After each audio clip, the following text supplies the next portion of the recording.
পূজা, জগন্নাথ হাল দর্শন খুবই ভালো লাগছে।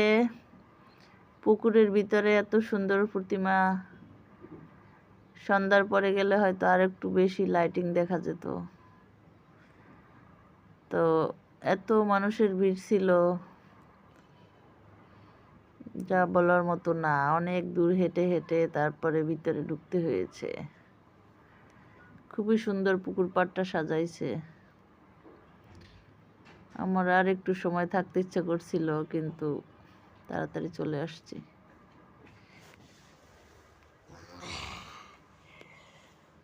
খুবই সুন্দর একটা দিন পার করেছি আমরা। অনেক ছবি তুলেছি।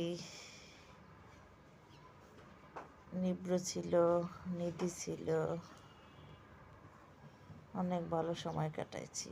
তারপরে চলে এসেছি।